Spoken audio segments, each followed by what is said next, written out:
Alrighty guys, hope you're well. I'm going to do my walk and talk thing today. Just feeling good, to be honest. Just feeling excited about the world of arm wrestling right now. I feel like they should make a movie about John Brzenk again. I mean, what John did in the Over the Top series back in 1987 was obviously an inspiration for Sylvester Stallone's Over the Top. And I think this King of the Table event may well trump that. It may well be something more significant. Now, I've always been a fan of John. Always. Loved everything John has done. Always been a fan of ultra-dominant sportsmen and women. Always loved Roger Federer in tennis. Wanted him to just keep on winning, setting more records. I always loved Tiger Woods just going on and being unbeatable. Always loved anyone that was ultra dominant. Always been a fan of that. And I think John wins in that respect. I know arm wrestling is not as big as other sports, but still, what John's done and what John will have achieved if he defeats Devon will be, statistically, I think, the most impressive thing that's ever happened in sport. So I'm feeling good. I'm excited to watch this King of the Table event. Not only John and Devon, Hermes and Gennady. It's just super interesting. I love it. I freaking love where the sport's at, that we get to see stuff like this. I love Larry's story. Larry is freaking arrived in this sport and made such an impact during the 2 years of what would have been dormant arm wrestling thanks to COVID. Larry's kind of single-handedly raised this sport to a level that none of us really thought was going to be possible during this time. Then we've even got things like Engen Terzi putting his events on, Travis Bajan putting amazing events on. I want to even put a shout out to the Zoloev brothers. Whatever that youngest damn Zoloev's name is. Man, he's just come along and crushed the juniors and the seniors at WAF Worlds, continuing the dynasty that is the Zoloev family name in arm wrestling. So it's safe to say, actually look, how can I stop? There's still so much. Gabriela Vasconcelos, she's crushing it, winning a 32nd WAF World title. There's Levan Saganishvili, seemingly breaking into new territory where things just have never been before. Michael Todd getting as big as he's ever been due to face Gennady Kvikvinia in early 2022. Lachlan Adair traveling finally to the USA to face Todd Hutchins. I mean, the list goes on. Kirsten Prodigy. Have a look at this dude. Kirsten Prodigy. This guy. Oh my goodness.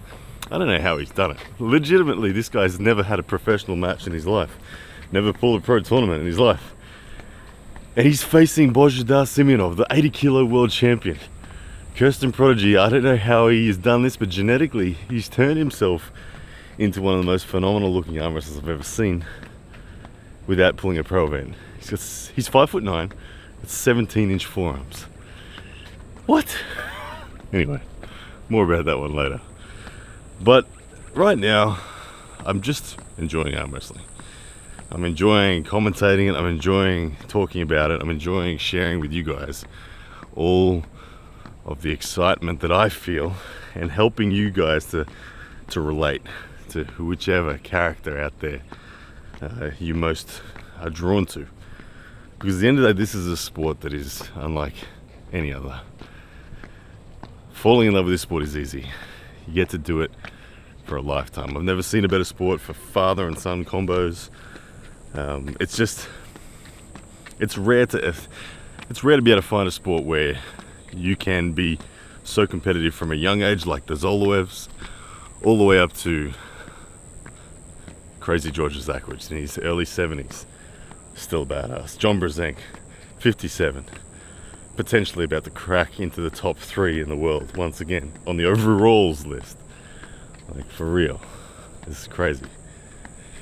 Anyway, I don't know where I'm going with this video, other than the fact that I love arm wrestling. I love that this is my career, and I want to thank you guys for it, for turning it into my career, because I'm very aware that without you guys watching these videos, liking the videos, sharing the videos, all that sort of stuff doesn't happen. So it's a good time, and good things are coming. Good things are coming. For me personally, there's good things coming. I'm certain of it. Just waiting, just biding my time to be able to fully launch into these good things, which will come in time. I'll talk about it in time. But anyway, as I guess 2021 is kind of wrapping up pretty soon. It's been a pretty weird year in a lot of senses, but overall I think it's been an amazing year. So I guess I'll end back on the John and Devon thing. John and Devon is a special moment for the sport. It's a special moment for both of those two athletes, but it really is more than just an arm wrestle. There's a lot of emotion in this. For Devon, it's validation of what happened in 2008. And for John, it's redemption. For John, it's correction of what he sees as a mistake or an embarrassment even on his record. And they both genuinely believe it. They both genuinely want it. And neither of them are afraid. And that formula, to have the two most technical arm wrestlers in the world fighting it out in Dubai at the epicenter of what has been arm wrestling for the last 2 years, is going to bring a degree of excitement that I'm literally nervous and I have butterflies thinking about it. I can't wait to commentate it. So it's going to be awesome. So guys, I'll leave it there, but make sure you tune in. I'll be doing a live commentary of the event, and we'll commentate all the 3 matches. I might have a guest in with me as well. But it's going to be good, so don't miss it. Hope you guys are well. Hope you're crushing it, doing whatever you're doing. Random one, I want to apologize if you send me a direct message and I don't get back to you, please